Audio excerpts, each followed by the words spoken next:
Nanakuin's coworker asks if he has finished his work already and he replies that he has completed all his tasks for the day. The coworker questions if they didn't assign him a lot of work today. He responds that thanks to them he is more tired than usual.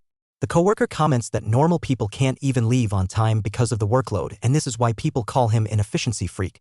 Nana is stunned and asks if that is truly what they call him. The coworker reveals that since Nana works at the speed of light, doesn't make any mistakes, and is always being used as an example to learn from, people indeed call him that. Nana asks if he is being blamed. The coworker remarks that Nana does have a habit of completing work in the most rational way. Nana mentions that guys with good grades at his school used to say something similar, and they were also popular. The coworker suggests that Nana might have just glimpsed something extraordinarily tragic. The coworker reveals that, in fact, since Nana is a great guy, the women in their company are fussing over him. Nana denies this, saying he is not like that, and the coworker questions if he already has a girlfriend. Nana shudders and tells him he doesn't have one. Nana then announces he is going home to eat a meal. As he leaves, the coworker comments that it's not that he isn't intelligent, but rather that he has a good head on his shoulders and he is jealous. He wonders if Nana is going home to make a meal for himself. Nana tells the coworker that he doesn't have a girlfriend, and when he enters his home, Kaguri is waiting for him. Although he doesn't have a girlfriend, he has a childhood friend and a temporary fiancée. He is tired and Kaguri tells him that she followed the recipe and made food again. He is amazed and tells her that her variety of dishes is soon going to surpass his. She grins and he asks what the matter is. She reveals that it feels like they are newlyweds. He shudders and pinches her cheeks, reminding her that he has told her many times that the idea of her being his fiancée was just their parents having a talk over coffee and cookies. She reveals that their parents have been saying it since they were kids and it hasn't changed yet, making it no longer a random promise. He tells her that, as usual, his opinion wasn't even taken into account. He asks how many times they have had this conversation, and for the longest time he can't seem to be rational with her. Nana tells Kaguri that he wants to cut down the number of dishes he will wash, and she knew he was going to say that. At the station it is raining hard and Kaguri tells him to wait for her so they can go together. She reaches the station and apologizes for making him wait. He thanks her for coming and she gives him the umbrella. He tells her that it's great she brought an umbrella to school with her. He mentions that it's raining hard, but it's not a problem because their home is nearby. She tells him that if she holds the umbrella, his head might get caught in it. He says he will hold the umbrella, but before that he gives her his jacket. She asks why he is giving her his jacket and worries that he will catch a cold. He explains that if he holds the umbrella he is afraid her shoulders will get wet, and he tells her that he was going to run home anyway until he heard she was coming, and since it's her umbrella he wants to do this for her. She tells him that she cares about him and doesn't want him to catch a cold. He sighs and tells her that she is the one who needs to be taken care of. She blushes, understands, and then they both blush. On their way, she comments that they are sharing an umbrella. He tells her that they used to do it a lot in the past because he never carries an umbrella with him. She remarks that he is sometimes off point because of his childhood friend filter. Before he knows it, she starts stealing his shirts, and she does this so often that his shirts don't go back to where he put them. He notices that his shirts are missing and realizes it must be Kaguri, and it's not like she is building a nest. He knocks on her door and asks if she has any of his shirts. She asks if he will take them and he replies that he will. He says that if she is sleeping, she should leave them be and he will come and get them himself. He opens the door and enters only to see her with her clothes unbuttoned and exposed. Embarrassed, he quickly slams the door shut. He says that he will come back once she is woken up. Blushing, he thinks that she didn't mean it intentionally. He decides to let it slide and hopes for mercy. She wakes up and notices that she is wearing his shirt, which is very loose. She starts blushing because he came into her room and was flustered, and she thinks of wearing something cute next time. She asks if he saw anything when he came into her room and he tells her he didn't without making eye contact. Kaguri tells Nana to go shopping with her, but he doesn't want to. She insists that just because it's his day off, it doesn't mean he needs to be lazy. He replies that he can't help it because it's his day off and he doesn't often get much sleep during the weekdays. She threatens him that if he doesn't get up, she will pinch his cheek again. He quickly gets up and tells her to come along. She shows him her list and he is glad that she doesn't stick close to him when they are outside, wondering what would happen if the neighborhood found out that they are living together. She asks what he wants for breakfast tomorrow and he says that rice is good. She tells him to buy the ingredients for side dishes. After shopping, he asks how many puddings she bought because it's a lot. She reveals that they are important bargaining chips for him. He tells her that she is making it sound like he has a huge sweet tooth. She asks if he will eat it and he replies that he will. He asks what she wants to bargain for. He notices a bike coming and moves her aside and she feels embarrassed.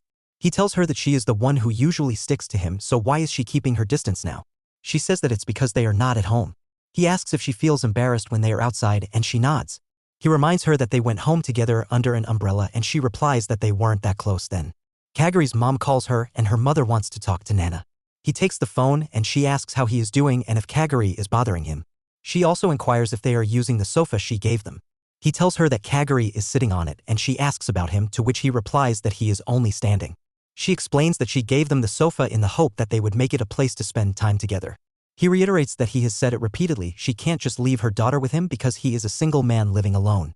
She reveals that Kaguri, his parents, and she all agreed it was fine and that Kaguri is also his fiancé. He tells her that it's something parents only say to each other. She knew it and asks if it's bothering him and if Kaguri is being a nuisance. He tells her that it's not like that. She explains that when he first started distancing himself from Kaguri, she became very depressed and no matter what she did, she was listless even when something good happened. But she was relieved when she called her and she sounded much happier. He tells her she is exaggerating and she insists he has no idea how much Kaguri likes him. He says that it's easy to understand and she tells him that due to security reasons, she wants him to take care of her. He asks what the reason for the call was and she reveals that she has some vegetables from the countryside and will be sending them over. He thanks her and the call ends. Kaguri asks what her mom called for and he tells her that she is sending some vegetables. She asks if they were only talking about that and not something else. She inquires if they are planning to put her in a box and send her back like vegetables. He assures her that he is not going to do that. She asks if he is telling the truth. He reveals that he wouldn't send her back without discussing it with her first. She asks why he allowed her to live there and why he didn't just refuse. She thought he would turn her down. He tells her that at that time she looked like an abandoned cat. She's shocked and he tells her he didn't mean it in a bad way. She accepts that she is a cat, takes his hand and licks it. He gets embarrassed and while blushing she tells him that he needs to take good care of the cat he picked. She goes into her room. He reflects that when she came looking like that he couldn't leave her alone because he didn't know what she was thinking. He checks his phone and sees Kaguri's message. Today is the day he promised to attend the festival with her. He informs her that he is on his way home and upon arriving she is eagerly wondering when he would return. She asks if her yukata looks nice, mentioning that his mother gave it to her. She also reveals that she bought a yukata for him but he responds that they won't have time to look around if he wears it and opts to change into his usual clothes. She observes that many people from their area are heading to the festival. He inquires if she has always loved festivals and she responds that she loves candied strawberries and that he used to take her to festivals frequently. He reminds her that sometimes it was with her parents and sometimes with his. She adds that she has also gone alone with him a few times. Suddenly, she trips and bumps into him. He asks if she is okay and she assures him that she just tripped. He recalls that she wasn't comfortable with being so close together outside and wonders why she is fine with it at home. She asks if he has shared his thoughts about her yukata. He struggles to articulate something and she asks if it's weird. He's at a loss for words and feels like a scoundrel. She mentions that he often says she looks good in blue so she chose the color and accessories accordingly but now she thinks she should have chosen something else. He composes himself and tells her that she looks beautiful, making her blush and feel happy. He has been trying not to say such things to her but he had no choice. The two of them reach the festival and she asks if he thinks there will be any peculiar stalls this year. He tells her that a long time ago there was a stall that sold short and stubby cucumbers. She is surprised and boys are talking about her. He suggests they buy masks first and she is stunned. They have some time before the fireworks show starts and she asks where the candied strawberries are. He tells her there are a few candy stalls and they should go look for them. While exploring, she notices that the fireworks have started and says they need to go somewhere less crowded and he tells her to watch her phrasing. She is amazed by the fireworks. He recalls that she was scared of the sound of fireworks when she was a child and she asks why he is talking about their childhood.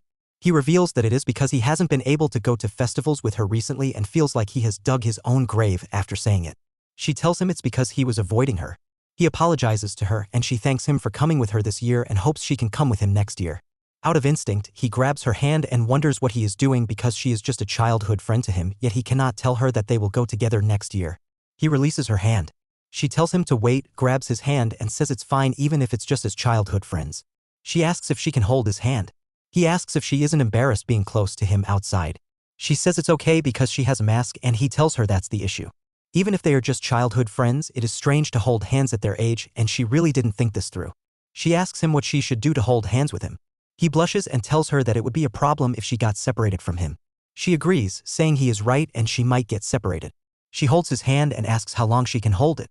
He reveals that she can hold hands with him until they get home. Back at home, Kaguri sees Nana and asks if he is playing a game.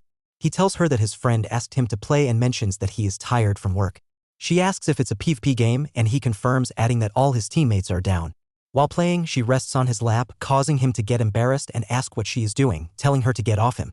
She apologizes for causing him to die, but he tells her he was going to die anyway.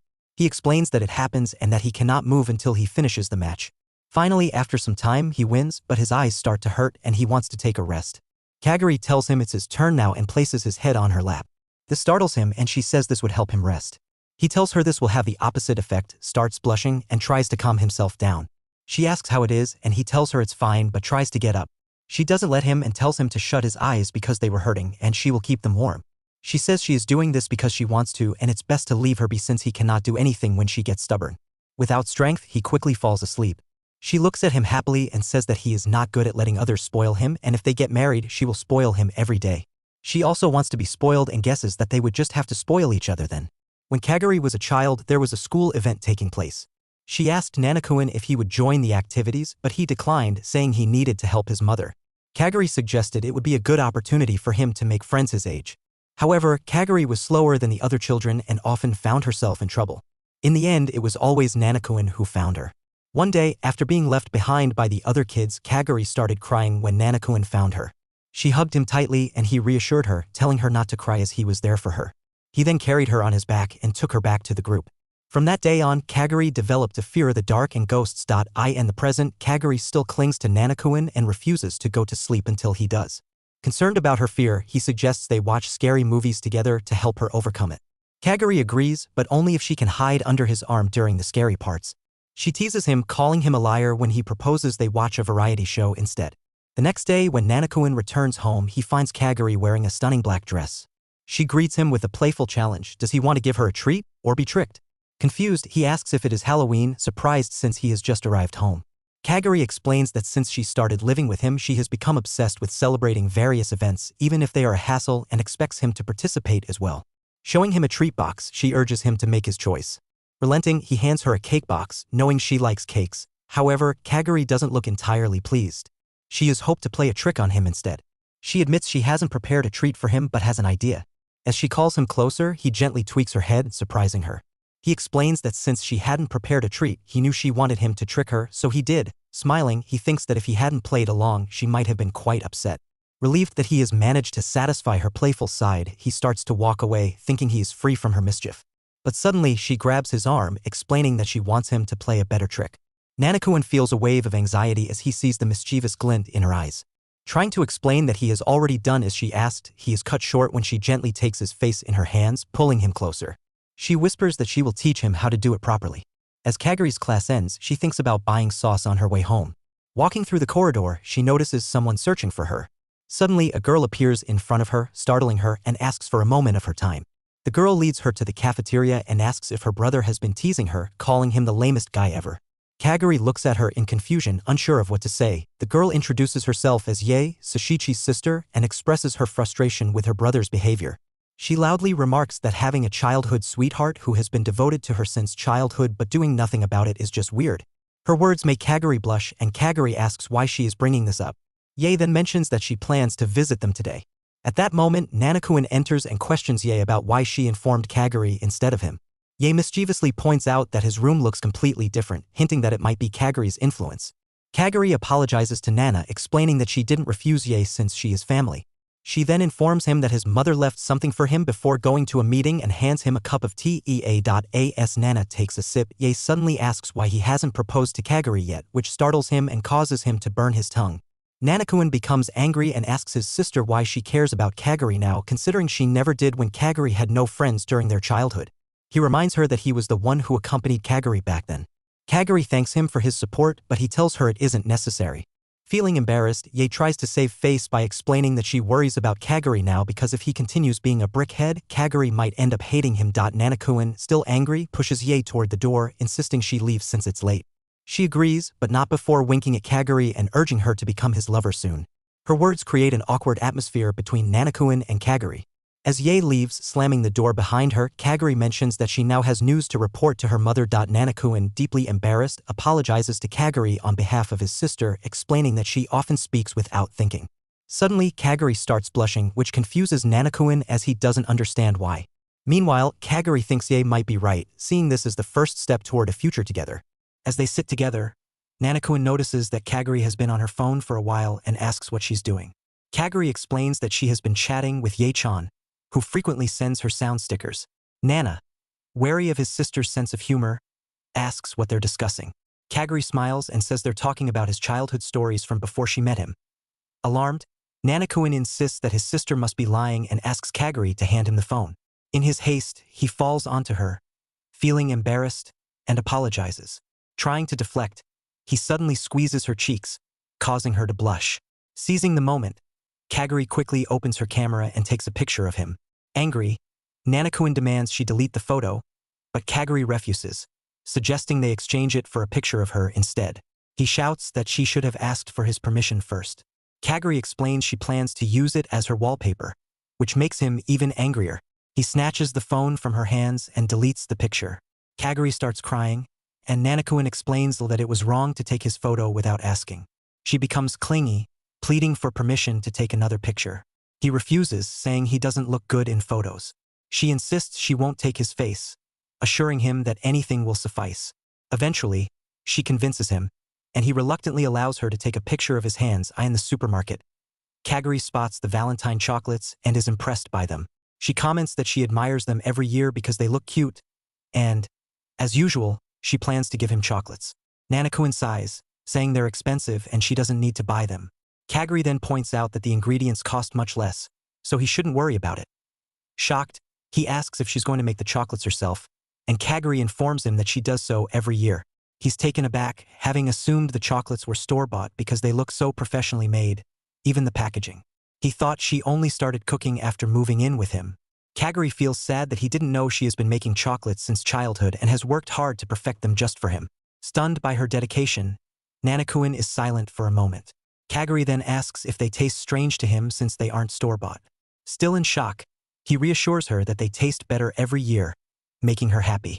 She then asks if he wants to try a cake this year. Clinging to him, she ignores his request for her to stop acting so familiar and to go back, continuing to cling to him affectionately as Nanakuen comes home. He is struck by the silence. He remembers Kaguri telling him the day before, while cooking in the kitchen, that she would be visiting her parents to make chocolates and would stay the night since she doesn't have school. Feeling strange being alone after so long, he decides to eat something light. As he sits in the quiet, his phone rings with a message from Kaguri, asking if he is feeling lonely without her. Deciding to take advantage of her absence, he opens the fridge and grabs a beer, something he avoids drinking in her presence.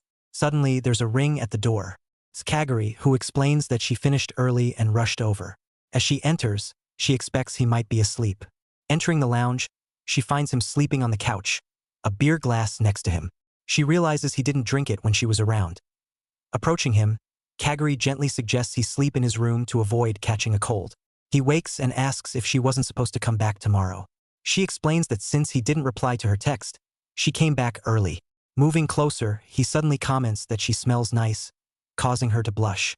He then notes it must be because she was making chocolates and asks why she had to do it at her parents' house. She is taken aback but notices he has fallen asleep again. Smiling, she thinks he looks cute while sleeping and wonders if he really felt lonely without her.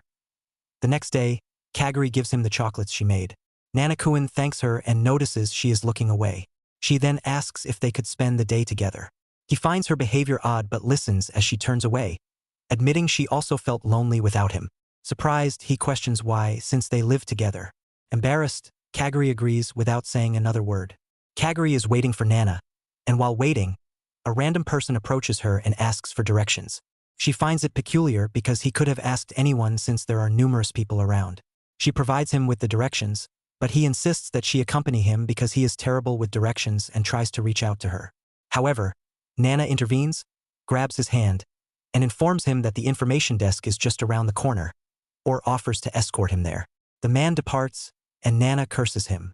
He explains to Kaguri that the true intent of people like that isn't to ask for directions and that she should be cautious. He inquires if the man did anything to her, and she assures him that she is fine. He warns her to be more careful next time. She then reveals that he has saved her many times in the past, and he responds that it's because she is so carefree. She recounts how he rescued her when she was being bullied and when she almost got kidnapped. She asks if he is angry, and he clarifies that he is not, but seeing his childhood friend receive odd looks from other guys might have dampened his mood. She apologizes, and he reassures her that she doesn't need to and asks where they are heading. She pulls him aside, leaving him perplexed. She discloses that she only wants him to look at her. He is puzzled and tells her that he is not going to do it and that she shouldn't say such things on the street. She thought it would lift his spirits, and he is baffled by her reasoning. He sighs and admits that it was his fault for putting her in that situation and acknowledges her past traumatic experiences, apologizing once more. She smiles, leaving him confused, and she remarks that she feels fortunate to witness his cool side. He tells her that positivity is her talent, and she retorts that he is the one who made her this way. He reminds her to be mindful of her words. Back at their home, Kagura yawns, feeling extremely sleepy. Nana understands because they went out today, and she responds that she had fun but is now reaching her limit. He tells her she will catch a cold if she leaves her hair wet and uses a hairdryer to dry it. Despite being a high schooler, he still has to look after her. She recalls when she was little and he happened to dry her hair for her. He explains that it was when her parents couldn't come home, and he had to stay with her while she was playing with Ye. She told Ye that they should dry their hair, but Ye ran away after her hair was dry, so he had to dry Kaguri's hair. While talking, she falls asleep, and he thinks it must be because of the warm air from the dryer. She really hasn't changed since elementary school. He says her name in her ear, and she startles and jumps back. She is shocked and blushes. He realizes he messed up because he called her name close to her ear. She asks if he called her name, and he replies that he did and asks if something is wrong with it.